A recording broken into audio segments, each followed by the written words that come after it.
Subscribe and share my channel Sudarsana. ఓం శ్రీకృష్ణ పరబ్రహ్మణే నమః. శ్రీ గురుభ్యో నమః. శ్రీమద్భగవద్గీత 18వ అధ్యాయము మోక్ష సన్యాస యోగము 43వ శ్లోకము.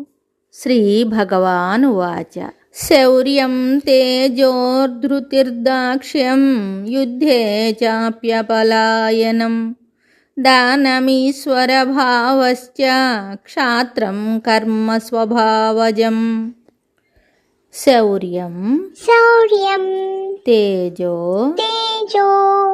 ధృతిర్దాక్ష్యం యుద్ధే చాప్యపలాయనం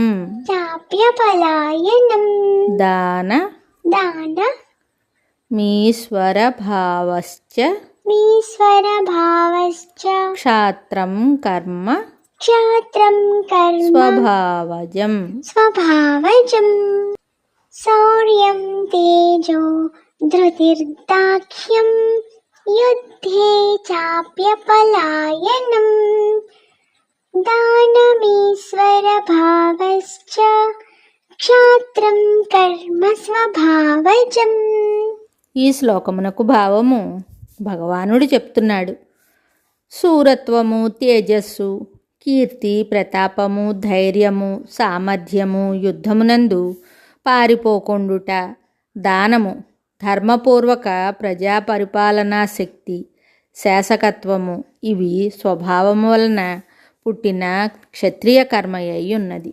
యుద్ధే చాప్య పలాయనం, యుద్ధమునందు పారిపోవుట క్షత్రియుని ధర్మము కాదని తెలుపబడింది. అయితే బాహ్య యుద్ధము ఎప్పుడో ఒకప్పుడు సంభవిస్తుంది, కానీ అంతర్యుద్ధము మోక్ష పర్యంతము అన్ని జీవుల యందును జరుగుతూనే ఉంటుంది.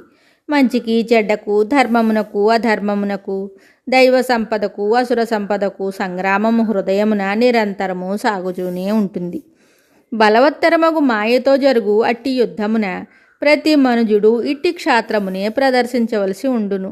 అనగా మాయతో జరుగు యుద్ధమున వెన్ను చూపరాదు, ముందు వేసిన అడుగును వెనుకకు త్రిప్పరాదు. బాహ్య యుద్ధమున క్షత్రియులు చూపు ధైర్య పరాక్రమముల కంటే అధికతరములగు ధైర్య సాహసములను మనుజుడు తన అంతర్యుద్ధమున చూపవలసి ఉండును. అప్పుడే విజయము కరతలామలకమై జీవుడు మోక్ష సామ్రాజ్యాభిషిక్తుడు కాగలుగును. కావున బ్రహ్మతేజము, క్షాత్రవీర్యము అను ఈ రెండింటినీ జీవుడు సంపాదించవలసి ఉన్నది. మరియు లక్ష్యమగు ఆత్మసాక్షాత్కారము జీవన్ముక్తి పొందు వరకు మనుజుడు వెనుకకు మరలరాదు. ఈ విధమున యుద్ధే చాప్య పలాయనం అను ఈ క్షత్రియ ధర్మ సూత్రమును ప్రతివాడును తన అంతర్యుద్ధమున అవలంబించి కృతార్థుడు కావలియును. మరి ఒక శ్లోకంతో మళ్ళీ కలుద్దాం. శుభం. Subscribe and share my channel Sudarsana.